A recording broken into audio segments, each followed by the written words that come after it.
Good morning. हम third unit में राजा रवि वर्मा, भारतीय कलाकार राजा रवि वर्मा के बारे में पढ़ रहे थे। पिछले वीडियो में मैंने आपको बताया था कि राजा रवि वर्मा का जन्म कहाँ हुआ, उन्होंने किस प्रकार कला की शिक्षा, प्रारंभिक शिक्षा ग्रहण की और किस तरह उनका रुझान तैल चित्रों की तरफ से हुआ। राजा रवि वर्मा एक ऐसे कलाकार थे जो किल्ली मनूर से निकलकर त्रावणकोर पहुंचकर वियना की चित्र प्रदर्शनी में स्वर्ण पदक हासिल करते हैं।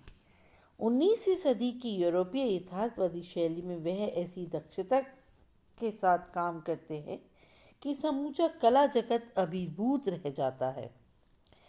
इससे भी उल्लेखनीय बात तो यह है कि उन्होंने कला के लिए किसी भी संस्थान से अकादमिक शिक्षा ग्रहण नहीं की। वे पूरी तरह आत्मदीक्षित कलाकार थे, जबकि वह जल रंगों से उतने परिचित नहीं थे और तैल रंगों का वह भारत में पहली बार इस्तेमाल कर रहे थे। उन्होंने वीणा बजाती हुई एक भारतीय स्त्री का चित्रांकन किया था। रंग की स्पेस क्रिएटिविटी प्रॉपर्टी का जो इस्तेमाल उन्होंने किया है वह किसी भी यूरोपियन महत्वाकांक्षी चित्रे के लिए ईर्ष्या का कारण बन सकता है। राजा रवि वर्मा जन्म से ही राजा नहीं थे, लेकिन उन्हें उनकी अद्भुत प्रतिभा ने अंततः राजा बना ही दिया। हालांकि वे एक बेहद सुरुचि संपन्न परिवार से ही जन्मे थे, जहाँ साहित्य और कला को अत्यंत परिष्कृत समझकर अभिजीत माना जाता था। माँ उमा अम्बा तथा पिता इजुमा बिल नीलकांतन भट्टाचार्य की भट्टी पात्र की संतान राजा रवि वर्मा की प्रतिभा को पहचान पहली बार उनके चाचा ने की और इसीलिए चाचा जो है उनको अनेक चित्रकारों के पास ले गए। उनको कला की शिक्षा दिलाने का उनके चाचा के ही प्रयासों का परिणाम है कि वो आज इतने बड़े आर्टिस्ट बनकर हमारे समक्ष आए। राजा रवि वर्मा के लिए प्रारंभिक समय कठिनता का समय था, क्योंकि एक और तो जहाँ उन्हें जल रंग जैसे माध्यम में दक्षता हासिल करनी थी, वहीं दूसरी ओर रेखांकन के साथ शास्त्रीय पक्ष का भी पर्याप्त अध्ययन करना था। उन्होंने चित्रों को समझने के लिए, रंग और शब्द दोनों को मर्म को जानने के लिए उन्होंने संगीत के स्वरों को समझा। कथकली की कई मुद्राओं को उन्होंने कलाकार की दृष्टि से आत्मसात किया। एक दिन मद्रास के एक अखबार में तैल रंग का एक विज्ञापन छपा। यह माध्यम उनके लिए नितांत अपरिचित और चुनौतीपूर्ण था। राजा रवि वर्मा ने युवा भतीजे के लिए तैल रंगों को उपलब्ध कराया, लेकिन दिक्कत ये थी कि वे उनके इस्तेमाल से नितांत अनभिज्ञ थे। लेकिन धीरे धीरे वे विदेशी चित्रकार थियोडोर जेनसन को देखकर काम करना सीख गए। वे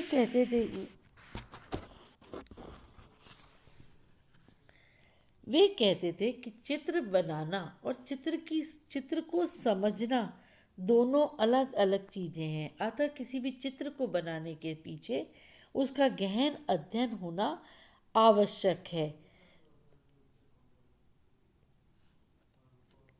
लॉर्ड हर्बर्ट राजा रवि वर्मा के काम से इतने प्रभावित हुए कि उन्होंने उनकी चित्रकृतियों को अंतर्राष्ट्रीय कला प्रदर्शनी में स्पर्धा के लिए भेजा, जहां उन्हें स्वर्ण पदक मिला।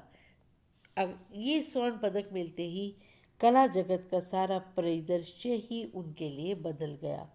यह उनकी ख्याति का ही सुफल रहा कि ड्यूक ऑफ बकिंघम ने राजा रवि वर्मा द्वारा महाकवि कालिदास के चर्चित महाकाव्य शाकुंतलम की नायिका को ध्यान में रखकर बनाई गई चित्रकृति शकुंतला खरीदी।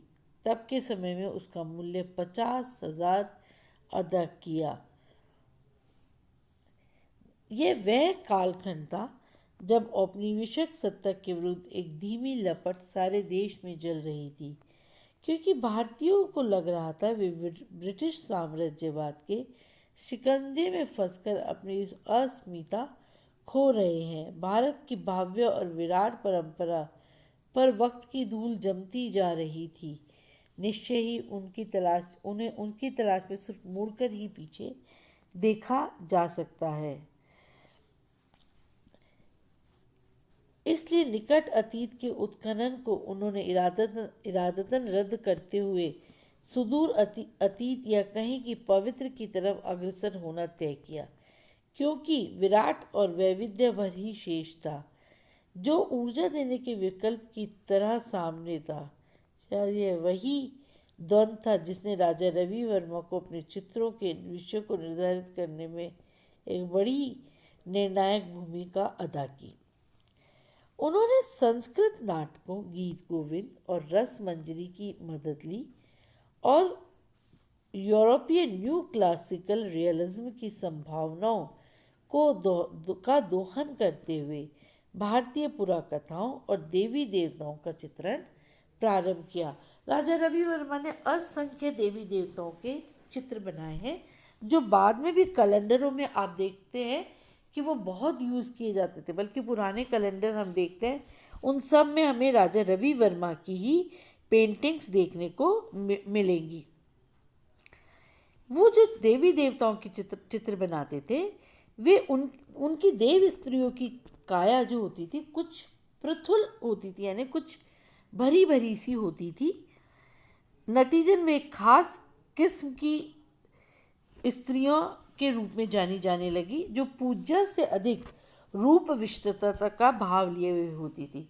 ऐसा माना जाता था, ऐसे बहुत सारे लोगों ने उनका आलोचना की कि जो उनकी स्त्रियां हैं, जैसे वो रामायण का या वो महाभारत का या वो किसी देवी का चित्र बना रहे हैं, तो वो एक देवी न लगकर एक बहुत सौंदर्यमयी स्त्री ज़्यादा लगती थी।